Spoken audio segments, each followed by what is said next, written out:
And Volkswagen has just launched the Taycan SUV, and what surprises me is that there isn't much hype around the Taycan SUV now. Of course, the thing to be blamed is the Skoda Kushaq, which had just been launched a couple of months ago, and people into cars know that this is just another facelifted version of the Kushaq, essentially launched just within months of the launch of the original car. But the thing is that when you talk about the Kushaq and the Taycan, the 1.5 TSI manuals are really great choices if you are willing to buy an SUV in that price range. And the main talking point of today's video is why you should choose the 1.5 TSI variant of the Taycan, a manual of course, over the Kia Seltos, which is another big seller in this segment. Because this is Car Master, only truth, no trash. So first things first, both this 1.5 TSI of the Volkswagen Group and 1.4 turbo petrol of the Hyundai Group have been around for approximately 3-4 years only. But then the thing is that I'm not a big fan of Hyundai's petrol engines,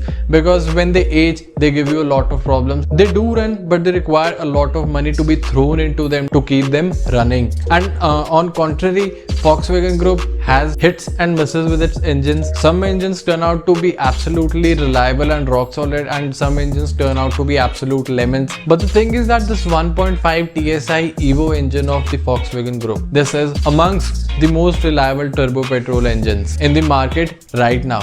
And what strongly pulls me into the favor of this engine is that this engine has seen a wide range of application across the VW Group cars, and that too across the globe. And the thing is that after seeing its application in so many cars and giving the owners very little reasons to complain, I doubt there's any cause of worry when it comes to the long-term reliability of the 1.5 TSI engine. On the other hand, the GDI engine of the Hyundai Group, which is found in the Seltos and the Creta, they've also been around for approximately the same period of time as the 1.5 TSI Evo of the VW Group. And the thing is that this engine has not seen a lot of usage within the Hyundai Group itself, because Hyundai either goes with the 1 liter turbo petrol engine or the 1.6 liter turbo petrol engine. This 1.4 turbo GDI engine isn't as widely used by Hyundai itself. And then going by the history of Hyundai petrol engines and seeing the state of the widely used 1 liter turbo petrol engine, which of late has been giving a lot of trouble to the owners in India. Who knows what Hyundai Group is giving you in this 1.4 turbo petrol engine also. And that is certainly my main cause of worry when it comes to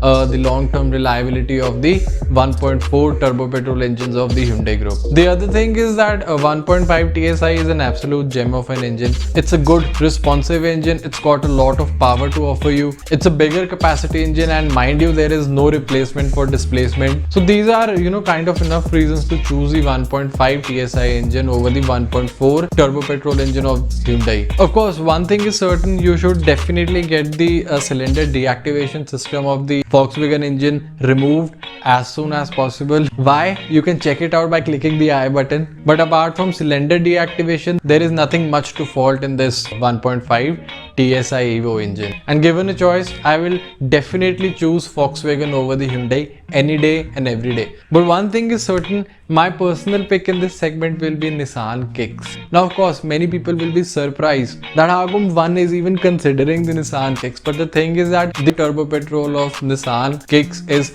co-developed with Mercedes and is incidentally used in the new A-Class limousine and the GLA SUVs of the Mercedes lineup also. Renault has a very little role in the development of that engine. What tilts me towards this Nissan engine is that it's got the power from Germany and reliability and quality from Japan mixed up in almost equal proportions, and certainly makes it my personal pick amongst this trio of Volkswagen Taycan / Skoda Kushaq, Kia Seltos / Hyundai Creta, and lastly Nissan Kicks. So what are your views? What is your favorite SUV amongst these 5 SUVs? Do comment below, and of course don't forget to mention the personal reasons why you love that SUV. And then you've got to do the usual stuff, liking the video and subscribing to the channel, turning the bell notifications to all, so that you never miss on the content which no one will ever tell you, and something that is actually useful for you. So that's all for today.